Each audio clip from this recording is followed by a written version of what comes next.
Ну, усім прывітанне. Мяне зовут Алексей Зановскі. Я буду сёння мадэратарам гэтай дыскусіі. Рады ўсіх бачыць, нават калі я нікога не бачу яшчэ. Сённяшняя дыскусія, на якую я вас сардэчна запрашаю, гэта трэцяя і апошняя сустрэча ў серыі онлайн-гутарак на беразе. Сёння мы паглыбімся ў захапляльную тэму набярэжных, даследжваючы іх ролю адначасова як актыўнай грамадскай прасторы і як аазісаў прыроды. Наша дыскусія будзе закранаць як і еўрапейскі опыт, так і беларускі кантэкст, і як іх можна выкарыстоўваць і як адзін можа дапамагчы другому. Гутарка разлічана прыкладна на 40-60 хвілін. Калі ласка, задавайце пытанні ў чаце, пастараюсь іх агучваць падчас дыскусіі, таксама у секцыі для пытанняў, якая будзе напрыканцы гутаркі. І дазвольце мне павітаць таксама нашых гасцей. Гэта Настасья Андрукович, архітэктарка, ландшафтная архітэктарка, сузаснавальніца Менскай урбаністычнай платформы, якая працуе ў Henning Larsen Architects, якія зараз частка Рамбуль Груп. Яе асноўны фокус – гэта адаптацыя гарадоў да змены клімату, гарада-спонжы, блакітна-зялёная інфраструктура, павышэнне біяразнастайнасці ў гарадскім асяроддзі і мабільнасць. І другі наш сённяшні спікер – гэта Нішченка Павел, архітэктар, гарадабудаўнік, знаходзіцца ў Мінску, які шмат працаваў над праектамі рознага памеру і маштабу, працаваў у Мінскграда, Мінскім веласіпедным таварыстве, фондзе развіцця гарадоў Татарстана, супрацоўнічаў з Мінскай урбаністычнай платформай, архітэктурнымі кампаніямі MLA+, Level Street Architects і майстэрні. І цяпер развівае сваю каманду па майстар-планаванні. І пераходзім тады адразу да першага пытання, якое трошкі агульнае, але дапаможа нам трошкі як разварушыцца. Гэта пытанне да абоіх спікераў. На чым вы асабіста засяроджваецеся, працуючы з рэкамі ў горадзе? Калі б вам давялося выбіраць стварэнне прыроднага асяроддзя і падтрымку экасістэм, альбо стварэнне актыўнай грамадскай прасторы, што бы вы выбралі? Ну, па-першае, хочацца сказаць вялікі дзякуй. Вельмі прыемна сёння прысутнічаць. Магчыма, Паша таксама хоча штосьці там нейкае «халоў» сказаць. Усім прывітанне. На самой справе вельмі прыемна знаходзіцца ў такой добрай кампаніі і весці размову на такую цудоўную тэму. Так, ну ладно, тады я пачну, потым Паша будзе далей, і мы штосьці дададзім разам. Так, як Лёша ўжо сказаў, я працую ў Henning Larsen Architects, і як ландшафтная архітэктарка трошкі змяніла свой фокус з архітэктуры дамоў да архітэктуры адкрытага прастранства. І, канешне, асноўны фокус маёй працы – гэта адзін з асноўных фокусаў – гэта праца, канешне, з вадой і ў цэлым з водна-зялёнай сістэмай. Як уже было адзначана, таксама фокус з'яўляецца і water sensitive urban design, то бок, што уважлівае да вады праектаванне.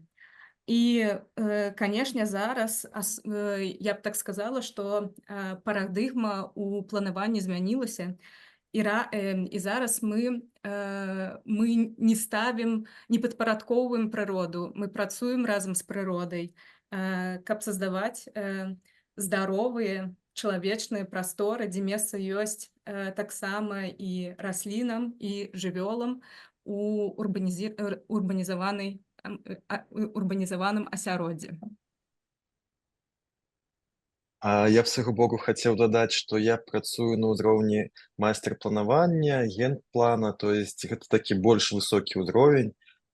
І ў гэтым сэнсе мне вельмі цікава сам экспірыенс знаходжання каля ракі, сам экспірыенс знаходжання ракі ў горадзе.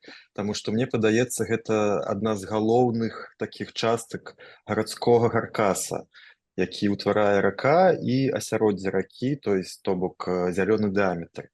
Гэта вельмі важная частка горада, асабліва яна вельмі праяўлена у Менску, гэта вельмі добра бачана, гэта вельмі добра рэалізавана. І так, тут больш даже пра мой нейкі асабісты досвед. То есть я кожны дзень выкарыстоўваю раку, набярэжныя для зносін па горадзе, то есть я выкарыстоўваю веласцежку, якая ідзе ўздоўж ракі. Я вельмі шмат гуляю ўздоўж ракі, праважу там час.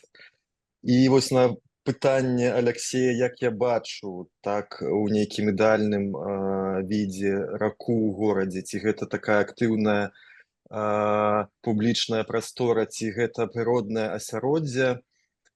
Ну, мне бачыцца гэта нейкім міксам, вельмі хацелася да гэтага дайсці, да, і што тычыцца ракі ў Мінску, яна так і выглядае. У некаторым сэнсе гэта вельмі такая прыродная прастора, нейкія часткі ёсць, яны больш засвоены, да.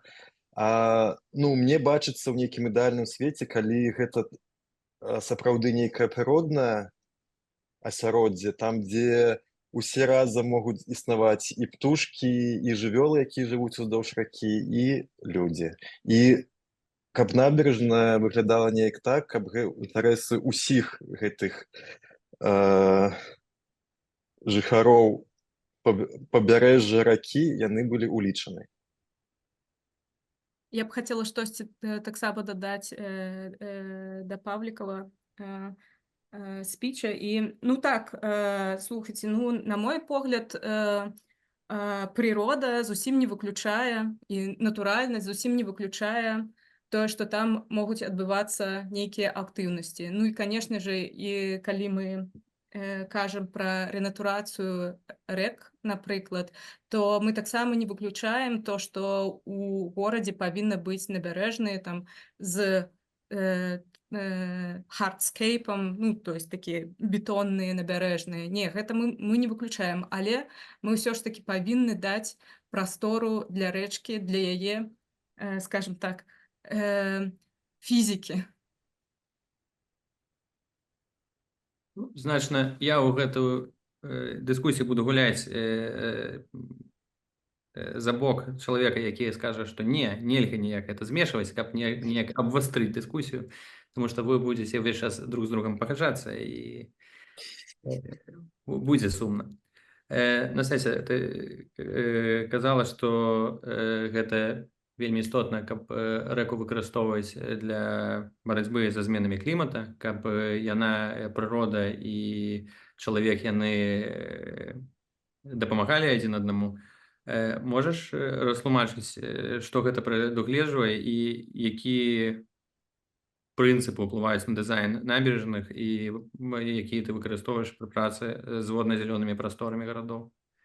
Ну, па-першае, вада — гэта моц. І калі чалавек, ён хоча неяк паставіць на калені рэку і воду, то потым можна за гэта шмат заплаціць. Мы часта бачым паводкі, які ўносяць жыццё людзей. І часцей за ўсё гэта таму, што ну, рэчкі няма прастору, куды разліцца, няма гэтай поймы, абалоны рэчкі. І таму мы плацім за гэта дорага жыццём і эканамічна, калі разбураюцца, ну, ўсё, што пападае ў гэтую зону паводкаў. Ну так, карацей кажучы. Вось, таму гэтую моц нужна слухаць і разумець, як працуе рэчка. Калі рэчка ізвіваецца, то трэба разумець, што па вонкаваму радыусу бераг ён такі палогі. а па унутранаму радыусу бераг ракі ён больш рэзкі. І гэта ну, разуменне марфалогіі рэчкі ён ужо дае нам таксама напрамак, як мы будзем развіваць гарадское асяроддзе каля гэтай рэчкі. І я адразу задам пытанне з чату, тому што мне здаецца, яно якраз падыходзіць да таго, што мы абмяркоўвалі хвіліну таму. Як уплывае закапванне рэк на асяроддзе? Навошта гэта робяць? Вось, напрыклад, Няміга ў Менску, ці трэба яе адкапаць? Ну, у мяне ёсць ужо штосьці адказаць. Калі Паша хоча пачаць, то welcome. Менавіта на гэтае пытанне мне падаецца, сістэму рэчкі, менавіта гэта не адна рэчка, гэта сістэма рэк, нейкіх другіх вадаёмаў. Яна так жа змяняецца, як і горад. Таму ну, трэба разглядаць ее ў кантэксце, у тым ліку ў гістарычным кантэксце, таму што тая ж водная сістэма Мінску, яна вельмі змянілася за там савецкі час і за апошнія гады, і трэба гэта ўлічваць. Ну і такія пытанні, як павярнуць ці Нямігу ці не, мне падаецца, гэта такое комплекснае стратэгічнае пытанне. Спачатку трэба зрабіць нейкі вялікі даследаванні і дакументы, неяк гэта абаснаваць, неяк разлічыць, як гэта паўплывае ў далейшым на ўсю экалагічную сістэму, ну і на планіровачную сістэму. Але ідэя, конечно, гэта якая заўсёды яна ўзнікае, якая вельмі падабаецца. Ну і што я б хацела дадаць, што Няміга гэта не адна рэчка, якая бедная сядзіць у трубе. Такіх практык па ўсяму міру ну мора, мільёны.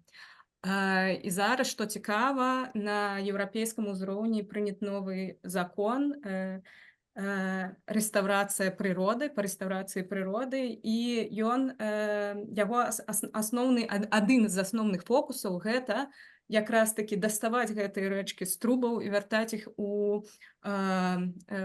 гарадское асяроддзе. Але, канешне, тут пытанне, як ужо ўсё забудавана і застроена. Наконт Нямігі, маё меркаванне, да, я б вельмі хацела дастаць ёй з трубы. Тым больш, што абалона ракі, пойма ракі гэта той самы спонж, які ну, працуе лепей за ўсё. І мы бачым ужо вось за гэты сезон, што на Нямігі тапіла колькі ўжо 2 ці 3 разы. Ну, я бы выкінула увесь транспорт адтуль, аставіла б толькі максімум грамадскі транспарт, а ўсё астатняе аддала на зялёную тэрыторыю. Калі гэта немагчыма дастаць Нямігу, калі яе істочнік ну, пересох, ці штосьці там з ім здарылася, у нас заўсёды будзе адкуль узяць воду з гэтых дажджоў, якія, як па тапаграфіі, сцікаюцца ў гэтую на вуліцу Нямігі. То есть гэта, ну, я б так сказала, просіцца, каб рака вярнулася на месца. Ты закранула еўрапейскі досвед.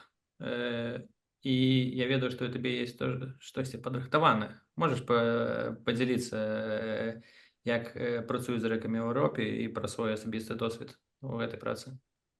Ну так, у мяне ёсць некалькі прыкладаў. Ты, калі што, каардынуй, калі мы не ўсе прыклады хочам разлезці, а толькі там адзін, а іншы потым. Зараз так, вы павінны бачыць маю прэзентацыю.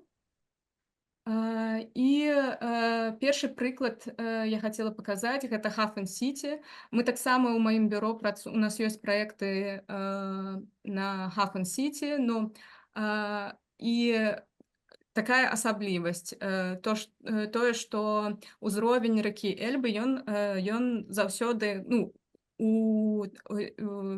залежыць ад таго, якое надвор'е стаіць на паўночным моры, які вецер, колькі дажджу. і змяненне ўзроўня рэчкі можа плюс-мінус метр у адзін дзень лёгка праходзіць. І такая ідэя да ўсяго мастер-плана Hafen City. Гэта вялікі велізарны дэвелаперскі праект, і такія рамкі, якія яны задаюць планіроўшчыкам, тое, што праменад плануецца заўсёды на ўзроўні прыкладна 6 метраў, узровень вады дзесьці 3,5–4 метры, той бок, што ад вады да праменада ёсць буфер.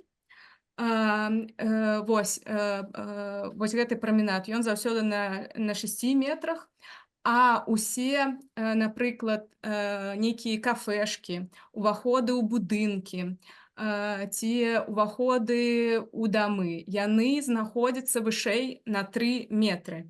Гэта зроблена для таго, для безопасности, карацей. Калі будзе нейкая павадак, падтаплення, велізарны лівень, гэты праменад будзе пад вадой, і гэта нармальна, гэта перадугледжана. На жаль, больш няма іншага выйсця, куды гэтую воду дзець. Людзі, яны будуць спасены, так сказаць. І гэта таксама паўплывала на дызайн праменаду. Усе элементы дызайна, мэбля, яны такія брутальныя, і калі штосьці там здарыцца, нічога там падсохне, і на наступны тыдзень усё будзе тип-топ.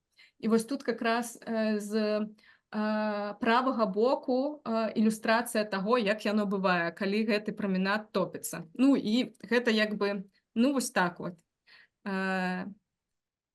І другі прыклад з Hafen City, гэта праменад, які запланаван Захе-Хадід. Гэта такая прадольная, гэты праменад працуе як прадольная дамба. Той бок, што калі ўзровень вады падымаецца, ён блакуе воду, вада не ідзе ў горад. Такія прыклады ёсць таксама шмат з практыкі Нідерландаў, напрыклад. Яны, конечно, у гэтым рахунку яны хедлайнеры.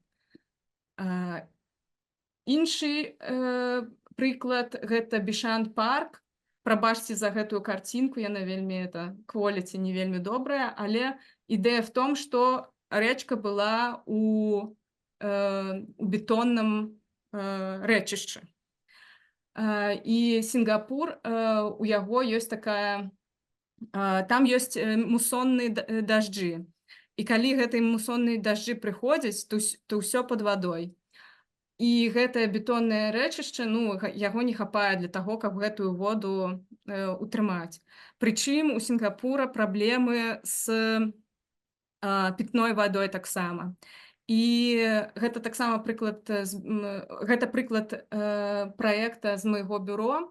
Па выніку гэты бетон быў убраны, уся гэтая прастора парка працуе як адзін велізарны спонж, збірае гэтую воду. Калі вада уходзіць, то застаецца такая небольшенькая рачушка. Калі вада прыходзіць, то гэты весь парк, ён яе збірае. Яшчэ адзін прыклад гэта швейцарскі досвед. Гэта рэчка Эйр. І калі вы бачыце, што тут бачна таксама, што раней тут было вось гэтае бетоннае рэчышча. Но было вырашана, што рэчку рэнатуралізаваць. І такія праекты, яны зараз шмат дзе па Еўропе. І калі бачыце, што вось на гэтай карцінкі злева, то ў некаторых месцах там нармальныя такія бетонныя падыходы. Те, хто любіць бетон, ён будзе. Я хацела звярнуць увагу на вось гэтыя ромбікі. Калі яны падлічылі, колькі грошаў трэба, каб зрабіць гэтыя ўсе земляныя працы, каб выкапаць новую рэчку, і яны былі ў вужасе. І таму была вырашана такая ідэя нарэзаць усю гэтую зону на такія ромбікі, пусціць воду, і вада сама знойдзе сабе путь і зробіць для сябе рэчышча, якое патрэбна. І па выніку так і выйшла. Вось тут на пачатку, як гэта было, і вось яны запусцілі воду, і як яна сабе зрабіла сцежку. Яшчэ адзін прыклад, гэта фоткі з 57-го года з Валенсіі. Вось гэтая фотка паводкаў. Там ёсць рэчка Турыя, і яна праходзіць праз... Яна, праходзіла як наш дыяметр. Но Валенсія ў цэнтры вельмі такая застроеная. І калі случыўся гэты паводак, то затапіла горад так, што памёрла штосьці там каля 80 людзей, мільёны убыткаў, карацей, з рэчкі з гэтай рады яны не далі. І тут было такое экстрэмальнае рашэнне. Я калі паглядзела карту Валенсіі, калі туды збіралася, я такая гляжу, чаму там такая гляжу, а там такі праз увесь горад ідзе зялёны карыдор. Я такая думаю, дзіўна, як клёва, што яны так захавалі зялёны карыдор, ці пабудавалі, ці што. Цікава, а ідзе ён як нібыта рэчка нейкая. А дзе рэчка? Рэчкі няма. Карацей, гэтую рэчку яе трошкі русла перанеслі. Но дзякуй Богу, што яны не дадумаліся пастроіць там нейкі хайвей і ўсё ж такі аставіць гэтую зялёную зону. І зараз местныя жыхары кажуць, калі там, напрыклад, я іду на Турію, на рэчку, там пабегаць ці штосьці. Цікава, што рэчкі ўжо няма, но яны ходзяць на рэчку. Вось, но такі радыкальны падыход. У некаторых моментах гэта мае сэнс, але не ва ўсіх. Вось, з прыкладамі гэта ўсё. У мяне ёсць яшчэ адзін слайд пра Нідерланды і Room for the Rivers. Мы пакінем, калі будзе час гэта паразмаўляць. Да, добра, это слушная ідэя. То Павел засумаваў, трэба яго трошкі разварушыць. Я ведаю, што ў цябе таксама ёсць загатоўка, і гэта якраз дапаможа нам паглядзець зараз на тое, што мы маем, што ёсць усім вядомым Менску, і гэта вядома, гэта водна-зялёны дыяметр, і гэта такая самая вялікая каштоўнасць, і распавядзі, каля ласка, чаму? Так, дзякуй, Настасья. Я на самой справе перед моим рассказом про Минскую водную систему хотелось додать, что мы уже там шмат гадоў займаемся яе, я бы даже назваўся летапісцам гэтай ракі, ўсё, што адбываецца з водна-зялёным дыяметрам, мяне вельмі хвалюе. Вось, і таму і хацелось бы дадаць, што вельмі шмат мерапрыемстваў праводзілася прысвечаных водна-зялёнаму дыяметру. Напрыклад, цэлы архітэктурны форум быў прысвечаны водна-зялёнаму дыяметру, як з ім працаваць. І вельмі шмат матэрыялаў ёсць у інтэрнэце, таму я зараз хачу больш так нейкі зрабіць агляд такі, каб сапраўды пабачыць, які маштаб мае і якое значэнне мае рака для Мінска. І што ўвогуле гэта вельмі цудоўны і такі важны міравы прыклад працы з ракой, як яна устроена ў горад, ён вельмі цікавы, які трэба вывучаць, які трэба пісаць пра гэта даследаванні. Вось. Тут ссылка на вельмі добры артыкул, які знаходзіцца на сайце Мінскай урбаністычнай платформы, увогуле пра водна-зялёную сістэму Мінска, у мірым кантэксце, гісторыю, стварэння, будучыню. Вельмі раю пазнаёміцца з гэтым матэрыялам. А вось гэта схема горада, яна якраз такі адлюстроўвае тэму, якую мы сёння паднімалі. Гэта натуральны стан рэк горада. Да? То есть паміма Свіслачы ўсім вядома, якая праходзіць праз увесь горад, водная сістэма горада, яна складаецца з такой вялікай цэлай сеткі малых рэк і ручьёў. Тут мы бачым і Няміга, якая знікла, але паміма Нямігі яшчэ ёсць Пярэспа, напрыклад, русла ў некаторых месцах таксама выходзіць, і, напрыклад, новы жылы комплекс фарфоравы, пад ім напрамкі праходзіць русла гэтай рэчкі Пярэспы. Есть рэчкі, якія сталі часткай там, напрыклад, слепянскай воднай сістэмы, гэта рэчка Цна і рэчка Слепня. А таксама ёсць рэчкі, як Мышка, напрыклад, ці Лошыца, якія былі павінны стаць часткай яшчэ адной часткі зялёнага дыаметра. Ну, ўсё гэта паказвае, што гэта цэлы арганізм, які пранізвае ўвесь горад. А сама водная сістэма, яна, паміма гэтага натуральных рэк, яна ўключае і вельмі вялікую такую штучную сістэму, якая была зроблена для Мінска. На самой справе гэта вельмі унікальны аб'ект, пра яго можна асобную лекцыю зрабіць. Але смысл у тым, што воду для Мінска, вада для Мінска і для мінскіх рэк і вадаёмаў, яна бярэцца ўвогуле з ракі Нярыс, якая цячэ у Вільні, так, і на тэрыторыі Беларусі гэта рака завецца Вілія. То есть быў зроблены вялікі вельмі даследаванне ў савецкі час, з якой ракі можна падвесці воду ў Мінск, таму што Мінск быў адным з самых буйна растучых гарадоў у Савецкім Саюзе, і ў нейкі момант стала не хапаць вады. І таму быў зроблены такі праект, і гэта унікальная сістэма, таму што вода паднімаецца з Вілі уверх. То есть, каб прывесці воду ў Мінск і напоўніць і Свіслач усю сістэму вадасховішч, якія з'явіліся, то есть вода па асобнай сістэме, яны паднімаецца на 100 метраў, і там ёсць сістэма помп, якія гэта робяць.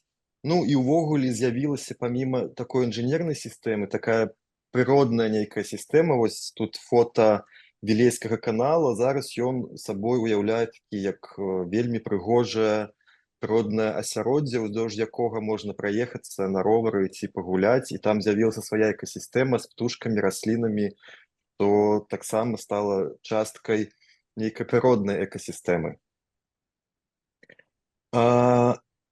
Было пытанне, якія функцыі выконвае рака зараз для горада Мінска, так? Першая, самая галоўная, гэта экалагічная функцыя. То есть вось гэта вот сістэма самой ракі і яе, як гэта завецца, Настасья, русла па-беларуску, ты это слово упамінала? Рэчышча. Ну, да, напрыклад, рэчышча, яно з'яўляецца экалагічным карыдорам, уздоўж якога ідуць паветраныя масы, і яны як бы выводзяць смог і ўсё забруджванне з горада. І таму вельмі важна гэты карыдор, іх некалькі ёсць у Мінску, ёсць карыдор першага парадка, які якраз такі ідзе ўздоўж Свіслачы, захоўваць яго як мага магчыма незабудаваным. І калі горад абнаўляўся пасля яго разбурэння ў савецкі час, гэта вельмі вялікую ролю гэтаму аддавалі, каб захоўвалі незабудаваным рэчышча Свіслачы, таму што гэта вельмі важны экалагічны карыдор. Вось, напрыклад, як зараз сёння выглядае адзін з адрэзкаў гэтага экалагічнага карыдора, это вось раён вуліцы Маяковскага, дзе я тут недалёка і жыву, і мы бачым, што гэта такая вельмі прыгожая, прыродная, натуральная сістэма, якая праходзіць праз ткань горада. І мае свае нейкія, напрыклад, гэтыя выспы, дзе таксама з'явілася свае асобныя экасістэмы. А наступная роля ракі, якая вельмі важна ў горадзе, гэта яна звязвае раёны Мінска. Унікальнасць зялёнага дыаметра, што ён практычна бесперабойны, беспрерыўны. То зараз, вось, Настасья, ёсць прыклады таго, як вяртаюць рэкі з бетона, то ў Мінску рака амаль на ўсім працягу, там ад Мінскага мора да Чыжоўскага вадасховішча, гэта сістэма паркаў, па якой можна праехаць на ровары, па якой можна прайсці. Гэта вельмі ценна, гэта вельмі унікальна, таму што, ну, у шмат такіх гарадах прастору ракі займаюць аўтастрады, ці яна амаль што забудавана. А вось гэта працяглая водная сістэма, там, напрыклад, працягласць веладарожкі ўздоўж яе 26 кіламетраў. Яна пазваляе рабіць гэта, ну, звязваць горад з аднаго боку, а другога боку і экасістэма яна таксама не перарываецца. І гэты вось слайд, гэта мы рабілі стратэгічны план развіцця роварнай інфраструктуры. Мы прапаноўвалі дапоўніць веладарожку, якая ідзе ўздоўж ракі, таксама велакальцом, якое б звязала ўвогуле ўсе і зялёныя сістэмы, і ўсе раёны Мінска. Гэта быў б такі унікальны маршрут, па якому можна было б на экалагічным відзе транспарта апынуцца у любой точкі горада. Што касаецца самой веладарожкі, гэта вельмі папулярны маршрут. Там па падліках там у часы пік праязджае да 500 раварыстаў у час. То есть то, што яна з'явілася ў горадзе уздоўж гэтых маршрута, гэта таксама, ну, вельмі вялікая прывілегія Мінска, то, што можна карыстацца такім вельмі зручнай сувяззю.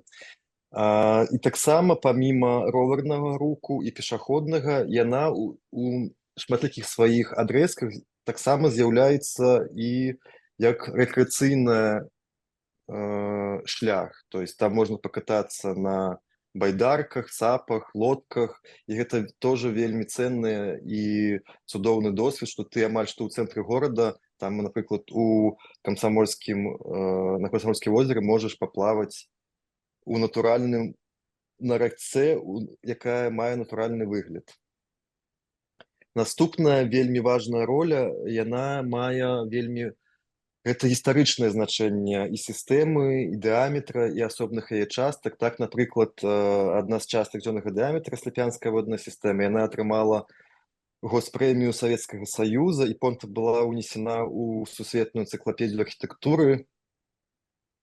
І вось нейкія ее часткі, элементы гэтай менавіта створанай у той час элементаў набярэжнай, яны сталі такімі, мне падаецца, сімваламі горада, якія вельмі шмат выкарыстоўваюцца зараз і мэрчы, не знаю, у нейкіх сувенірах. Напрыклад, гэта вось татуіроўкі з выглядам элементаў именно архітэктурнага азбаўлення зялёнага дыаметра. Гэта таксама стала такім вельмі важнай часткай культурнага кантэкста горада. Ці вось, напрыклад, гэта фота вадаёма ў Слапянскай воднай сістэме, яны самі па сабе выглядаюць як нейкія ўзоры, не знаю, мастацтва, вельмі якасная ландшафтная архітэктура і архітэктура, якая была вельмі тактычна, я бы сказаў, аформлена гэтай сістэмай. Наступная роль, якая вельмі важная для горада, гэта экалагічная разнастайнасць. То есть да сёння на рацэ знаходзіцца вельмі шмат месцаў для жыцця птушак, разнастайных жывёл, раслін. Я сам наблюдаю кожны дзень. Гэта вось фота, тут бачна гнездо чомгаў. Гэта не самыя папулярныя птушкі, але вось яны гняздуюцца амаль што ў цэнтры горада. І гэта таксама вельмі дзіўна, то, што гэта можна назіраць у горадзе. Ну, і таксама мне падаецца, што гэта кажа аб тым, што рака жывая, і то, што яна выконвае сваю ролю именно экалагічную. І тут вось ёсць ссылка на Мінскпрырода, сайт. На самой справе апошнія гады вельмі шмат робіцца працы па стварэнню такіх вось экатроп у тых частках зённага дыаметра, якія, у прыродным стане. Напрыклад, вось там адна з гэтых частках у Чыжоўкі, і гэта вельмі добрыя прыклады таго, што ёсць разуменне таго, што тыя часткі, якія асталіся прыроднымі, іх не трэба укладаць у бетон, а можна такімі прыроднымі сродкамі зрабіць добраўпарадкаванне. Мне кажется, гэта вельмі добрая тэндэнцыя. Ну, і яшчэ вельмі галоўная і важная роля ў горадзе. Гэта адно з самых папулярных месцаў тусовак, такая сімвалічнае значэнне, мне падаецца, мае рака ў горадзе. І тут заўсёды шмат, паміма нейкіх спартсменаў і проста прагульчы, тут сама як кропка прыцяжэння, як нейкае месца сілы ў горадзе. Дзякуй. Табе дзякуй. І, напэўна, сапраўды дзякуй за добрую прэзентацыю, але ты увесь час казаў пра нейкі пазітыў, які адбываецца з ракой зараз, а ёсць нешта негатыўнае. Мы абмяркоўвалі на сваёй справе перад гэтым цыклам лекцый, што мы заўсёды сфокусаваліся раней на негатыве, а тут мне ў гэтай прэзентацыі і маім досведам жыцця менавіта на Свіслачы хацелася паказаць тое, што нягледзячы на нейкі негатыўны досвед яе карыстання, рака ўсё роўна яна жывая, і ёсць вельмі добры прыклад таго, што ёсць разуменне таго, што яна можа выкарыстоўвацца менавіта як нейкая экалагічная сістэма. І тот жа камітэт прыроды ў Менску, яны гэта разумеюць і робяць вельмі шмат такіх вось мерапрыемстваў па стварэнню на тых жа экатроп. Але калі, канешне, ёсць бок таго пагрозы, і калі вось ёсць камітэт прыроды, то з другога боку ёсць, напрыклад, Мінск-Зеленстрой, наш любімы. І вось прыклад таго, я паказваў участку зялёнага дыяметра ў раёне Маяковскага, і там ёсць дзікія выспы. І там вельмі шмат гняздуецца птушак, там свой нейкі склаўся экасістэма, гэта бачна, таму што туды чалавек не можа патрапіць. Але восенню лодкі з зеленстроеўцамі, яны пераплылі на гэтыя выспы, выкасілі там усё, а потым яшчэ спалілі. То есть яны знішторжылі гэту сістэму. То есть такія моманты, што нейкія камунальныя інстытуты ў горадзе, яны працуюць самі па сабе. То есть ёсць камітэт прыроды, яны робяць нешта добрае, а ёсць Зеленстрой, якія любяць навадзіць парадак, і вось такія ёсць прыклады. Таксама я ўжо не касаюся тэмы застройкі зялёнага дыяметра, гэта асобная тэма, мы сёння больш пра набережны, такі нейкі мелкі маштаб, дзе можна выйсці да ракі. І дадаць да гэтага, мне бачыцца, што нашай раке трэба, і увогуле воднай сістэме зрабіць нейкае бачанне, стратэгічны план яе развіцця, каб увогуле такога не адбывалася. Таму што я бачу, што праисходзяць нейкія розныя прыклады добраўпарадкавання ў розных частках, але яны ўсе, напрыклад, стылістычна, яны вельмі адрозніваюцца. Там зрабілі кавалак набережнай каля таго ж там Манекін-Пінска, гэта такая нейкая адна тэма. Потым нешта робіцца ў нейкім сваём стылі ў другой часткі ў раёне Дварца Рэспублікі или там Траецкага прадмесця. І бачна, што нету ўжо такога агульнага разумення, як развіваць раку. Вось і гэта мяне засцярожвае. Вось такое пытанне. Ты кажаш, што ёсць гэты Зеленстрой, які супраць сэнсу і жаданняў жыхароў выступае. Але вось пытанне да Настасі. А ёсць нейкі супраціў у Еўропе, як да такой прыроднай такого прыроднага падыхода да аднаўлення рэк? Можа, дзесьці таксама ёсць нейкі еўрапейскі Зеленстрой, які кажа, это ўсё? Ёсць такі цікавы прыклад з практыкі.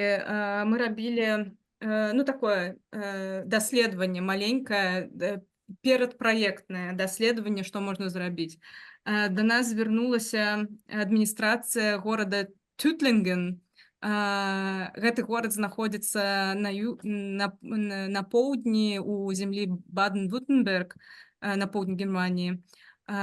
І гэты горад стаіць на Дунаі. І у іх ну такая класічная набярэжная, бетончык, тое сёе. Там яны зрабілі яшчэ нейкі там парк на другім баку, там паставілі мэблю, зрабілі там нейкія падыходы. І потым здарылася так, што існуе такая, ну, па-першае, ужо там з 2000-х гадоў дырэктыва па таму, што трэба рэчкі рэнатурызаваць. І в этом горадзе Тютлінген яны неяк так праігнорылі гэтую дырэктыву і зрабілі такі хардскейп, ніякага месца для разліву, для поймы абалоны рэчкі. І па выніку нават быў суд, як нямецкая федэрацыя супраць горада Тютлінген, каб яны ўсё перарабілі і рэнатурызавалі рэчку. Зараз гэта ўсё ў працэсе, што будзе далей, паглядзім, але тэндэнцыя такая, каб з рэчак прыбіраць усе перашкоды, у тым ліку дамбы, не толькі папяречныя, але прадольныя дамбы. Вось, ну, такі інтарэсны прыклад ёсць. Сапраўды цікава. І гэта яшчэ, мне здаецца, вельмі істотна для таго, калі мы абмяркоўваем будучыню той же Свіслачы, той же мінскіх рэк, ёсць шанец, што тая рэчаіснасць, у якой мы жывем зараз, гэта не тая рэчаіснасць, у якім будзе жыць людства праз 10, 20, 30 год. Ёсць зараз такая кансерватыўная плынь у архітэктуры, калі лічыцца, што весь гэты мадэрнізм гэта некая здрада і лухта. І туды таксама я бачу час ад часу, асабліва ў месцах, дзе вельмі шмат прыроды. Я зараз жыву ў Фінляндыі, і тут таксама ёсць рэкі, і ўсё гэта прыродна і вельмі прыгожа. І час ад часу ўзнікаюць каментары ад людзей, якія кажуць, што гэта таму, што ландшафтныя архітэктары не ведаюць, як з бетону нармалёва зрабіць. Вось раней было прыгожа, вось едзеш у Мілан, вось канал, вось прыгожа, вось моцна. А вы тут балота зрабілі, таму што не вучыліся ў універсітэце. Вось. Таму маё наступнае пытанне, гэта... Якраз у нас не так шмат часу засталося. Можа, такі ўжо будзем падыходзіць да падсумавання гэтай размовы. Якая, на ваш погляд, будучыня гарадскіх набережных? І можа нават падзяліць, якая будучыня ў еўрапейскіх гарадах і якая будучыня ў беларускіх гарадах? І вось. І якія падыходы з Еўропы можна выкарыстоўваць у Беларусі ўжо зараз? Ну, што датычыцца водна-зялёнай сістэмы Мінска, напрыклад, мы, канешне, тут усе сабраліся, хто з асобай пяшчотай да яе адносіцца. Гэта 100%. Але ўсё ж такі з цягам часу паўстане пытання да ці гэтага агульнага плану, як мы нейкай рамкі, нейкага гайдэнса, як мы працуем з гэтай сістэмай, што мы робім з Немігай ці іншымі рэчкамі, якія ў трубах. І ўсё ж такі маё такое асабістае жаданне гэта быць бліжэй да прыроды. І, напрыклад, пра таксама нейкія элементы дызайна на сістэме. У мяне ёсць пытанні, напрыклад, да каскадаў.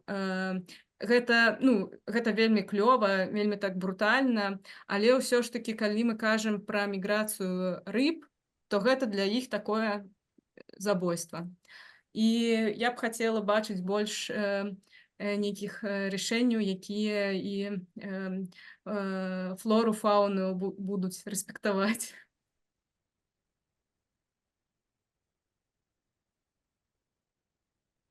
Павел? А нейкія еўрапейскія прыклады, можа? То, што Ну, магчыма было б у нас ужываць. Ну, з такога з меншага, канешне, прадольныя перашкоды, яны зараз, ну, планаваць нельга у ландшафтным дызайне. Трэба, каб такая канектывіці яна заставалася па вадзе. І яшчэ такія падыходы, напрыклад, зноў-такі, калі мы зноў паглядзім на гэтыя патопы на Немізе і спонж-канцэпт, то магчыма зрабіць нармальную пойму ў гэтым узле было б здорава. І таксама быў бы толькі плюс для нейкага такога прыроднага ландшафта в урбанізаваным асяроддзі. Ну, а так, калі там, ну, каскады, то нейкія байпасы для рыб. Ну, такое мінімальна. Калі мы хочам гэтую карцінку гэтага ансамбля захаваць. Тут адразу для цябе і запала пытанне Тацяны.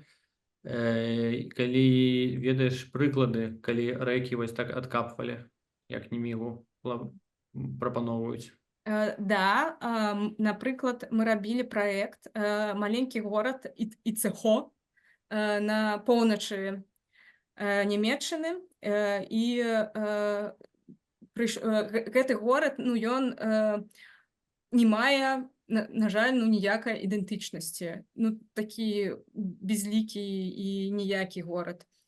І адміністрацыя горада, ну, працуючы праз парцісіпацыю, яны вось якраз прыйшлі да высновы, што ў жыхароў есть такі запыт, нейкую такую асаблівасць мець у іхнай публічнай прасторы. І у іх была раней рэчка. У іх якраз гэта быў там сярэднявечнае пасяленне, там, як заўсёды, быў такі абвадны канал, і ў нейкі момант яны яго закапалі, зрабілі там дарогу, і да канала да гэтага падыходзіла таксама вось гэтая маленечкая рачушка, які прыток рэчкі Іцехо. І задача гэтага праекта было, ну, па возврату вады зноў і каб дастаць гэтую маленькую рачулку з трубы. Ну, гэта зараз на праектаванні стадыі знаходзіцца, але такі запыт ёсць і практыкі такія ёсць.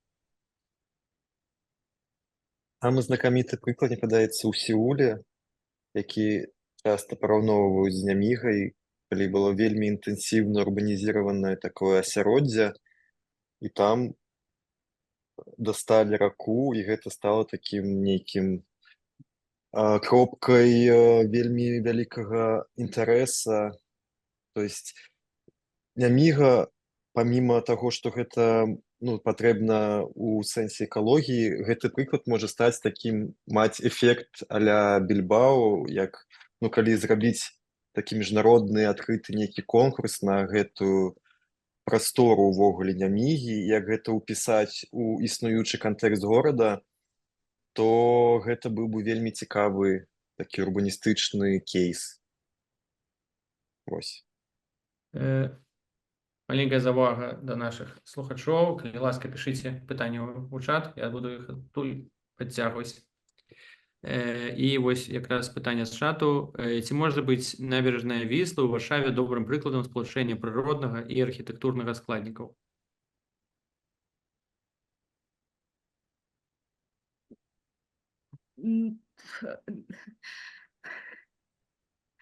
Ці ёсць досвед з Віслай? Ну, я там памятаю там, дзе Прага, з того боку ён такі натуральны ландшафт, а з боку цэнтра такая урбанізаваная, набярэжная, але мне цяжка сказаць, я не тое, што там часта бывала. Мне падаецца, там хутчэй больш добры прыклад нейкай насычанай грамадскай прасторы, таму што там вельмі гэта папулярная частка Варшавы, ну, з боку, зноў жа, горада, цэнтральнай часткі горада. Але наколькі гэта адпавядае там экалагічным нейкім нормам, я таксама не магу казаць. І тут І на пытанне, Мгм. так як я бачу увогуле, ну, развіццё мінскай воднай сістэмы, мне падаецца, у нас захаваўся добры баланс гэтых вось прыродных частак дыаметра і такіх, ну, бетонных частак. І там увесь поўнач і поўдзень горада гэта прыродныя часткі дыаметра, пакуль, ну, не застроены і не пакладзены ў бетон, дзе вельмі вялікая разнастайнасць. І мне падаецца, ну, галоўная такая задача захоўваць у такім стане. І мне вельмі падабаюцца прыклады, калі уздоўж той жа Кастрычніцкай, вельмі тусовага месца, якая пачала другая частка Кастрычніцкай развівацца ўздоўж Віслачы, там робіцца добраўпарадкаванне такое а-ля ў берлінскім стылі, где просто нейкія драўляныя выхады крайцы, ну, то есть то, што не перашкаджае ні ў якім разе ні плыні ракі, ні жывёлам. І мне вельмі падабаюцца такія прыклады, што гэта з'яўляецца ў Мінскі. Нейкія драўляныя выхады, невялікія такія вось. Я нейкім у такім сэнсе, у выглядзе бачу. І сам вось жывя тут на Маяковскага, мне вельмі падабаецца таксама частка, дзе няма ніякіх дарожак з бетону, нічога, і пры гэтым яна вельмі насычаная людзьмі, і яны самі выбіраюць свой від адпачынку. То есть яны гуляюць, яны катаюцца на роварах, яны ладзяць барбекю, і нікому не патрэбны ніякія там бетонныя штукі, скульптуры, і все самі яны арганізуюць самі свой дасуг, ну, гэтае прыроднае асяроддзе, упісваюцца ў гэта. Ну, мне падаецца, гэта нейкі вось ідэальны выгляд ракі у горадзе. Тут вывучаецца ёсць пытанне, нават два пытання. Я пачну з таго, якое датычыцца зноў жа Мінска. Гэта як на працягласці ўсяго воднага дыаметра можна вырашыць праблемы і канфлікты людзей, мелкі бізнес, рыбакі, раварысты, пешаходы. І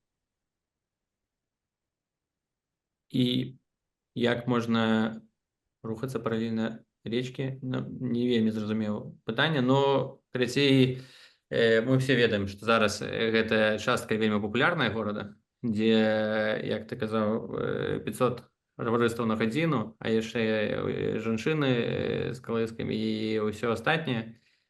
І як вось гэтых карыстальнікаў срады можна развесці, каб яны не канфліктавалі паміж сабою?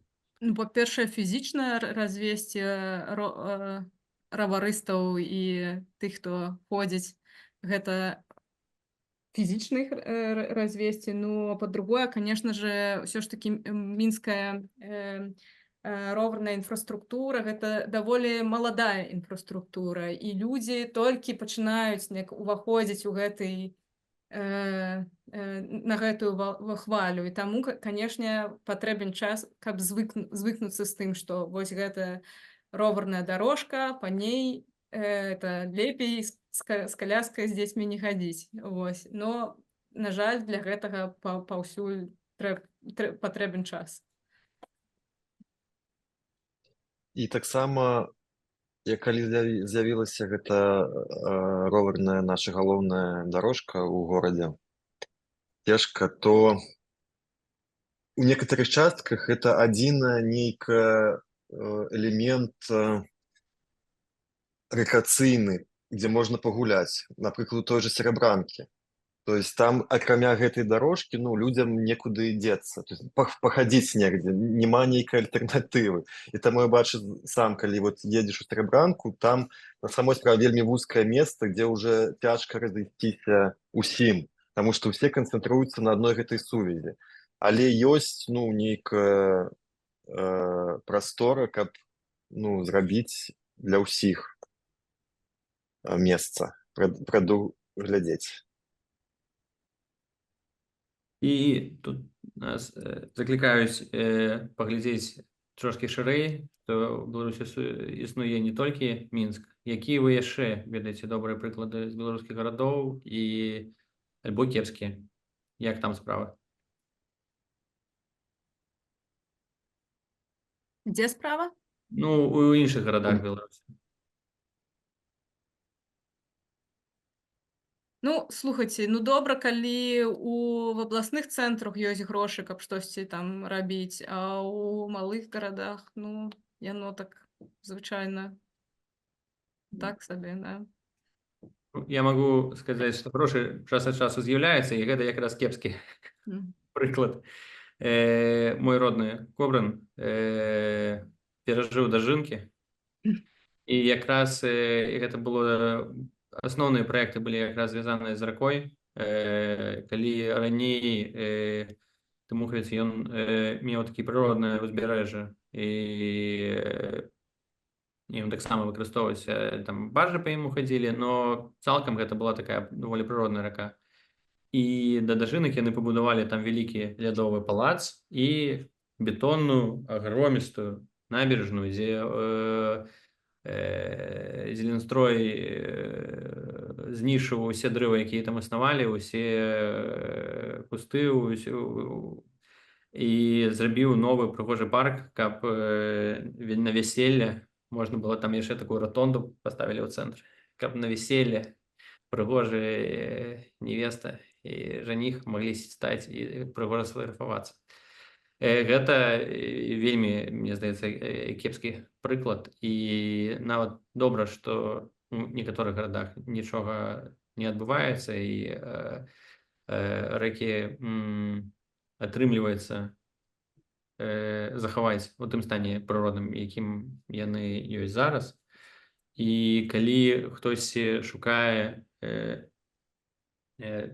парады, як можна палепшыць сітуацыю ў сваім горадзе, то тут хутчэй першы крок это такі больш павінен быць НГОшна сабыційны, калі трэба зразумець, што мы маем, і знайсці шляхі для яго выкарыстання, а не рабіць гэтай вялікія візіі. Зараз шмат у якіх гарадах, дзе зараз ідуць праграмы па рэгенерацыі, аднаўленню рэк і таксама па выкарыстанню ўзбярэжжа, першую частку выкарыстоўваць такі больш кропкавы падыход. Калі гэта такі амаль што тактычны урбанізм, калі знаходзіцца адна пляцоўка, дзе робяць, не ведаю, нейкі маленькі будыначак для каякавых байдарак, і гэта ўжо актывацыя гэтай зоны, ўжо пачынаецца нейкі варушняк вакол. Вось, ну это я так ад сябе. Можа, вы штосьці дадаць? Ну, напрыклад, у Новаполацку, адкуль я, там няма ніякіх набярэжных прастораў з бетону, яны такія натуральныя. Што я чула ад бацькоў, сама ўжо не бачыла, на жаль, што зрабілі нейкія такія месцы для барбекю арганізаваныя, каб людзі не палілі абы-дзе. І, ну, я думаю, гэта таксама добры такі кропкавы падыход. Ну, яны давольныя.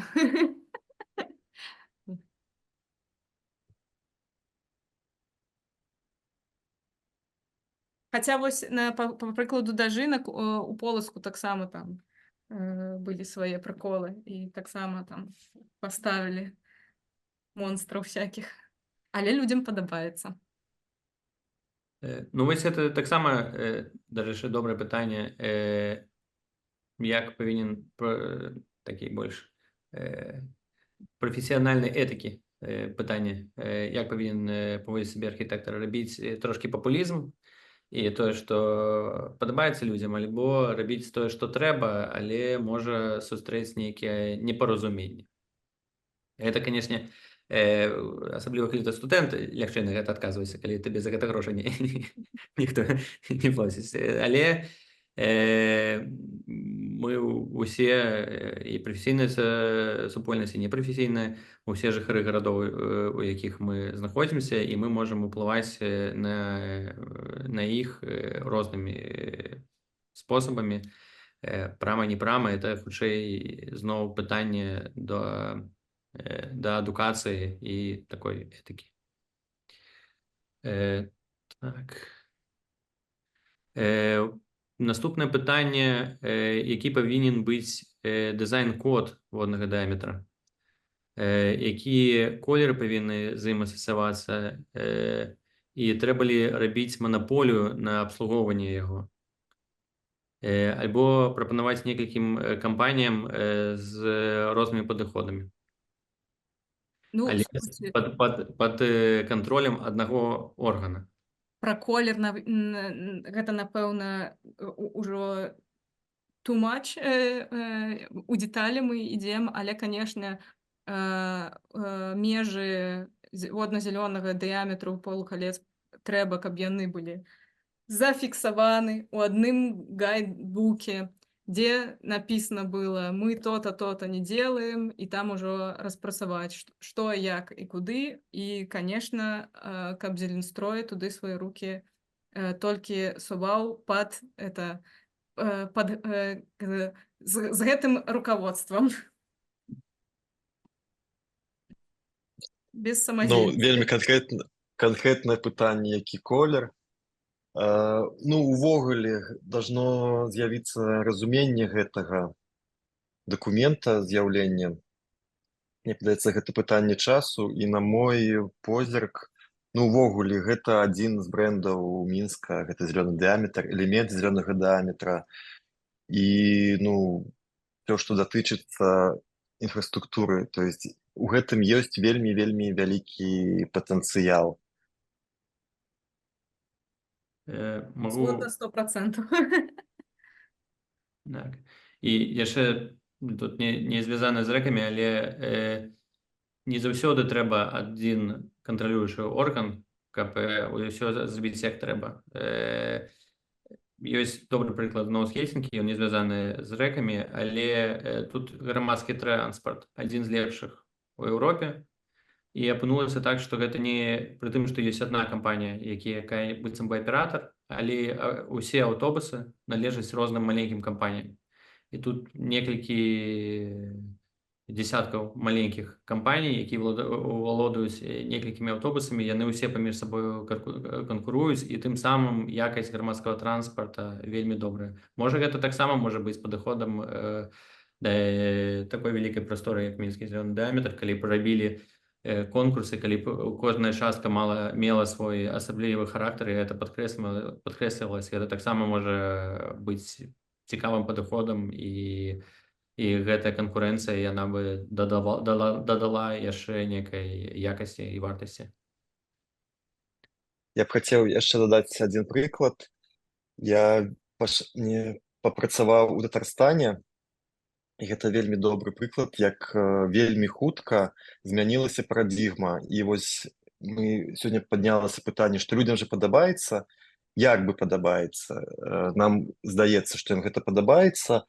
Ну, было прыкладна таксама, там усё добрапарадкаванне набярэжных выглядалі як нейкія кованыя лаўкі, фанары, нейкія скульптуры, то, што падабаецца як быццам бы і нашым людям. Але за вельмі кароткі час ну, здарылася нейкая рэвалюцыя там, калі у кіраванні гэтым працэсам з'явіліся вельмі прафесіянальныя людзі. То есть там ёсць цэнтральны вадаём у цэнтры горада, гэта сістэма азёр. І яны зрабілі міжнародны конкурс, якое выйграла галоўна там адно з галоўных бюро ландшафтных Туринскейп, і зрабілі такі экалагічны падыход да гэтай сістэмы азёр, то есть з раслінамі, якія ачышчаюць воду, толькі там з усімі неабходимымі гэтымі элементамі экалагічнага падыхода. І гэта ўсё было рэалізована, і гэта стала такім проста нейкім выбухам. І ўсё, што пасля гэтага рабілася ў Казані і ўвогуле ў Татарстане, то есть там запусцілася вялікая праграма паркаў, набярэжных. То есть яны, напрыклад, зрабілі цэлую сістэму, как гэта, рэнатурызацыі яшчэ адной сістэмы азёр каля горада. І калі яны там таксама былі перасохшыя, яны іх полностью вярнулі. То есть там пачала праводзіцца вельмі вялікая праца над гэтым усім. І там яны за 3 гады зрабілі 500 праектаў вось такіх экалагічных і паркаў, і набярэжных, і з'явіліся цэлыя каманды, якія займаліся гэтым. І то гэта як чаму і які орган. І яны зрабілі таксама дырэкцыю паркаў і сквераў, якая займаецца дагляданнем усей гэтай сістэмы гэтых паркаў, і каб гэта было і ў стане падтрымоўвалася, і таксама нейкую сістэму мерапрыемстваў. І гэта вельмі цудоўна працуе, і вельмі цудоўны прыклад таго, як больш ці менш у падобных умовах вельмі хутка ўсё можна змяніць. Падыходы, дызайн і адносіны людзей. Ну і зараз все настолькі прывыклі да гэтага феномену, што там у Татарстане самыя лепшыя паркі амаль што там не ў сусвеце, і ўсе туды едуць на гэты феномен паглядзець. Гэта сапраўды так. Я быў вельмі ўражаны. Ну да, гэта пазітыўны насамрэч прыклад, і хацелось бы насамрэч, каб быў эфект Більбао, а не як ад дажынак эфект тарнадо ці што это. Калі ласка, задавайце пытанні ў чат, калі у кагось яны ёсць яшчэ. І напэўна, мы увесь час размаўлялі пра такі больш вялікі маштаб. Ну, тым больш тым менш мы фокусаваліся на набярэжных, на рэках. Але можа вы з-за свайго досведу можаце параіць для тых, хто практыкуючыя архітэктары альбо студэнты, якія элементы лепш за ўсё выкарыстоўваць, з чаго, з якіх кубікаў лягчэй за ўсё сабраць добрую прастору побач з ракой. Слухайце, ну як... Добрая парада. З гаўна і палак. Мне падаецца, самае добрае, што можна сказаць. Ну, гэта... Я гэта называю берлінскі нейкі стыль, калі гэта максімальна экалагічна, то есть гэта драўляныя нейкія рэчы, якія зноў выкарыстоўваюцца. І мне вельмі падабаюцца прыклады, калі людзі самі робяць нейкія вось гэтыя грамадскія прасторы пад сабе. Канешне, калі-нікалі гэта можа выглядаць не вельмі, але мне падаецца, людзям трэба даваць таксама такую магчымасць удзельнічаць у гэтым працэсе. Ну, насамрэч, я вось таксама з пяшчотай адношуся да жэк-арта, калі людзі неяк самавыражаюцца. Гэта таксама не стварае нейкае там кам'юніці ці нейкую гаворку пра той двор ці што. Так што першы шаг з гаўна і палак. Крок.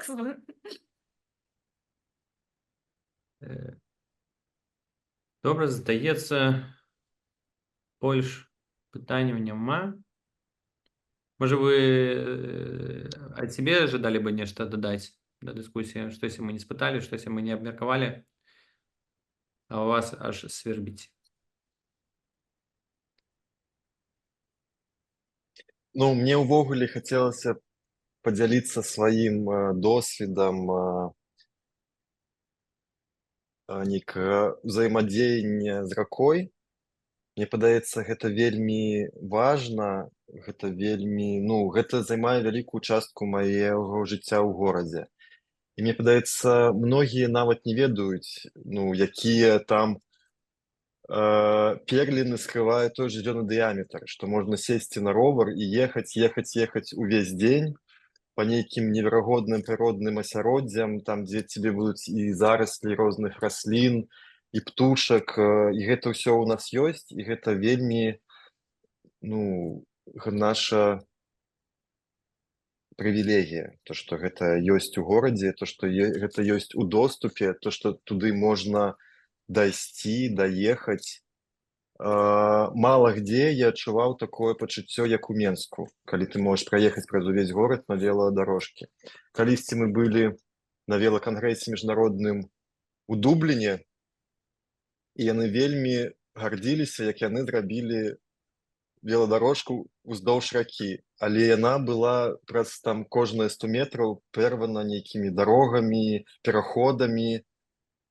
А вось гэта яе няспыннасць амаль што ў Менску, ну, у тым ліку то, што было выкарыстана, гэта савецкая інфраструктура мастоў, дзе можна праехаць пад дарогамі.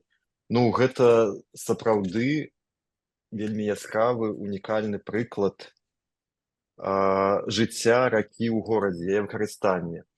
І мне падаецца яшчэ вельмі вялікі патэнцыял яе зноў жа выкарыстання, таму што на нейкіх там вялікіх адрэзках там амаль што нічога няма. Ну, то есть я маю увазе, там нігдзе не папіць, не паесці, і я бачу ў гэтым вялікі патэнцыял. І мне падаецца, што ў апошнія гады з'яўляецца вельмі шмат гэтых сплаваў. Можа, яны і былі, а я проста не там не звяртаў увагі, але зараз у любой кропкі можна сплавіцца на сапе, на байдарках, там зрабіць ёгу. Ёсць гэты інтарэс менавіта у такім здаровым выкарыстанні ракі. Ён, ну, сапраўды ёсць, і мне гэта вельмі падабаецца гэта тэндэнцыя. Ну і ні з чым не параўнальнае адчуванне, калі утрам ты выязджаеш на веладарожку, і ты едзеш у патокі людзей, якія едуць, бягуць, гуляюць, і, ну, гэта не адчуваецца, гэта нейкая як хрыбет горада, які жывы, нейкая стужка жыцця, якая ніколі не спыняецца. Таму так вельмі важна для мяне рака, і так балюча я ўспрымаю нейкія там прыклады, калі урываецца застройка ў зялёны дыяметр. Але мне падаецца, што рака, яе рух, ён пераможа. Яе немагчыма спыніць. І мне падабаецца, што гэта вось сувязь Вільнюса і Мінска праз раку таксама мне бачыцца вельмі сімвалічна.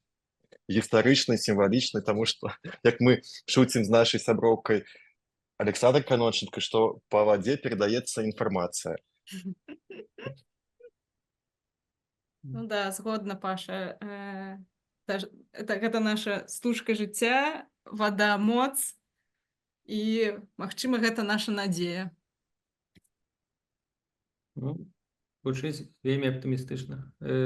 Нават не ведаю, што і дадаць.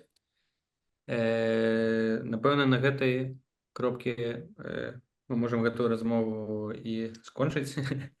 Дзякуй усім слухачам, што далучыліся. Зараз будзе невялічкая апытанка, дзе вы можаце сказаць, наколькі вам спадабалась.